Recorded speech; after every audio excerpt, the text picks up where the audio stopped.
That is certain. God's own ways of life is simple, is better, is sweeter. It's better and sweeter. So that's what the Bible is telling us here. He said we should have faith. We should be meekness. We should be temperance. He said against such there's no law. So against such nothing, there's no law. There's no law. You are a free person. You are a free person. And 24 said, and they that are Christ have crucified the flesh with the affection and the lust. You see, if you are of Christ, then if you are of God, if you are of God, you have crucified the flesh. You have to crucify this flesh. He has to crucify this flesh with his what? Affection and lust.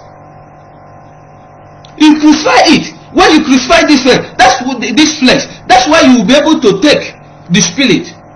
That's when the Spirit of God will take hold of you. And when the Spirit of God is able to take hold of you, 25 now said, if ye live in the Spirit, let us also walk in the Spirit.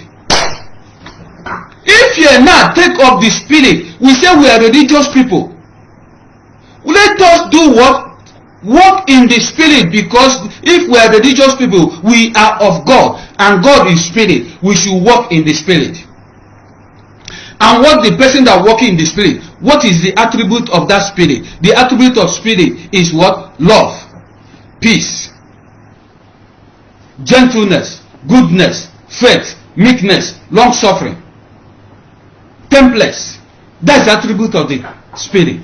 So if we say we are religious people, let us behave like this. Let us have this character. That's what makes us religious people.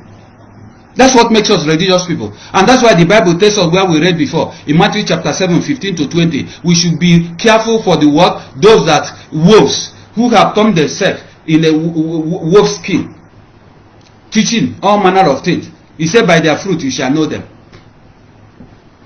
Your congregation, they are warriors. Your congregation, you can't know your congregation with prostitute. You can't know your congregation with armed robber. Like everything flows, everything goes.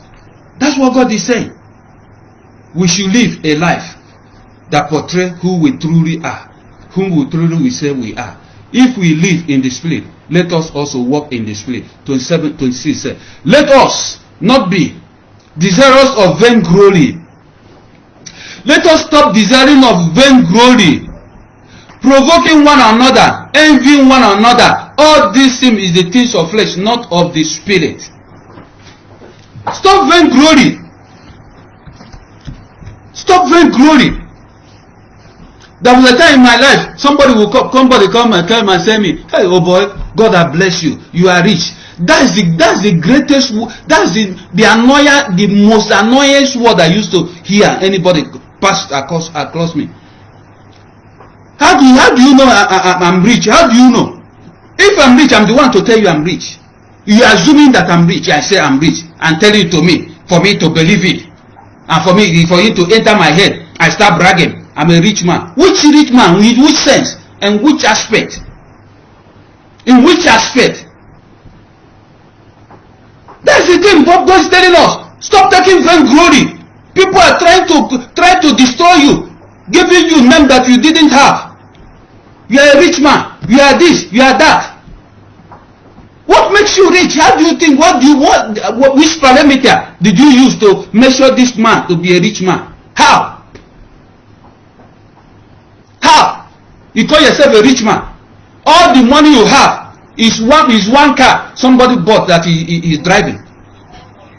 All the money you feel you have is money somebody is dashing somebody, and you presenting yourself as a rich man. All these things are vainglory. We should disregard it. You are rich nothing. I hate to hear such. If I'm rich, I'm the one to come and tell you, oh boy, God has blessed me. I know that I will be blessed. Not that don't you need me to tell you, you will see it. You need to see, you will see it. You can't hide it. But you see somebody that are struggling to eat. You come and say, possessing yourself as a rich man. God said, let us not be desirous of vainglory. Let us not be desirous of vainglory. And this thing have destroyed a lot of people. You gather yourself in a nightclub. You are bragging. You spend money, you do all manner of things rubbishly. You go back the next time, you owe credit. Let me tell you, God is speaking to me. He said most of accidents I'm seeing on the road, a lot of people, what they call the accident, most of the accident is suicide. Some people that have bankrupt, the next thing they do, they will drive their car through, just collide somewhere. The people